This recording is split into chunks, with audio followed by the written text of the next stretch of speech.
ඔයා YouTube short බලනවාද limit එකක් නැතුව? ඔයා එක වීඩියෝ එකක් බැලුවොත් අනිවාර්යයෙන්ම ඔයා නොදැනීම වීඩියෝ 10ක් බලලා. මේක තමයි YouTube ෂෝට් වල තියෙන රහස. ඉතින් කුඩා දරුවෝ මේකට බැහැ වුණොත් මේක ඔවුන්ගේ හිතීමේ ශක්තිය හීන කරන දෙයක් වෙනවා.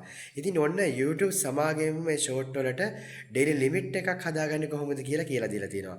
ඔයා කැමති නම් මේ වීඩියෝ එක අනිවාර්යයෙන්ම සේව් කරන්න, ෂෙයා කරන්න, තවත් කෙනෙකුට බලන්න. මම කියලා දෙන්නම් කොහොමද මේ වැඩේ සරලවම කරගන්නේ කියලා. හරි ඔයාට කරන්න තියෙන්නේ පොඩි දේ ඔයාට යන්න තියෙන්නේ ඔයාගේ මොබයිල් ෆෝන් එකේ YouTube app එකට. ඉතින් YouTube app එකට ගියාට පස්සේ මෙන්න මෙතන තගමැද්දේ පල්ලෙහා තියෙන ඔයාගේ ප්‍රොෆයිල් icon එක. ඉතින් මේ මෙතන ක්ලික් කරාට පස්සේ ඔයාට බලා ගන්න පුළුවන් දකුණු පැත්තේ උඩ කෙළවරේ setting icon එක touch කරන්න තියෙන්නේ. මේ setting icon එක යටතේ account යටතේ පස්වෙනියට වගේ time management කියලා තියෙනවා. මම මේ time management ක්ලික් කරගත්තා. ඉතින් මෙන්න මෙතන පල්ලෙහා තියෙනවා daily limit කියලා. මෙතන ටච් කරලා ඔයාට පුළුවන් දවසේ ඔයා ෂෝට් වීඩියෝ බලන කාලය තීරණය කරන්න. මිනිත්තු 15 30 ওই විදිහට පැය දෙක එහෙම නැත්නම් ඔයා ෂෝට් වීඩියෝ බලන්නෙම නැත්නම් මෙතන 0 මිනිත් තියෙනවා. ඉතින් 0 දාගන්නත් පුළුවන්.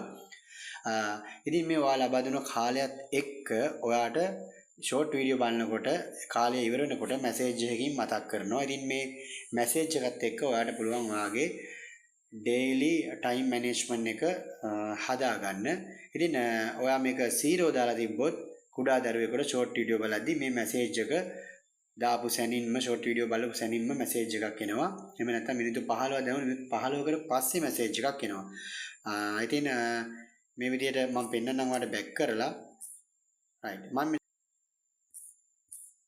හරි බැක් කරලා මම ඔයාලට පෙන්නන්නම්. ඔන්න බලන්න ෂෝට් වීඩියෝ ගියාට පස්සේ මැසේජ් එකක් එනවා. ඔයා ඕනම ෂෝට් එක වීඩියෝ එකක් බලන්න උත්සාහ කරද්දී මේ විදිහට මැසේජ් එකක් එනවා. ඉතින් මේක ඔයාගේ ෂෝට් වීඩියෝ ඩේලි ලිමිට් එකක් තියෙනවා කියලා ෂෝට් වීඩියෝ බලන්න බෑ කියලා පෙන්නනවා මැසේජ් එකක්. ඉතින් මම හිතන්නේ කුඩා දරුවෙක්ට ලබා දෙද්දී ඔයාට ඉතා වැදගත් වේවි මේ සෙටින් එක. ඉතින් වීඩියෝ එක වටිනවා කියලා හිතනවා නම් සේව් කරලා තියාගන්න තවත් කෙනෙකුට බලන්න ෂෙයා කරන්න. අපිත් එක්ක දිගටම රැඳී ඉන්න.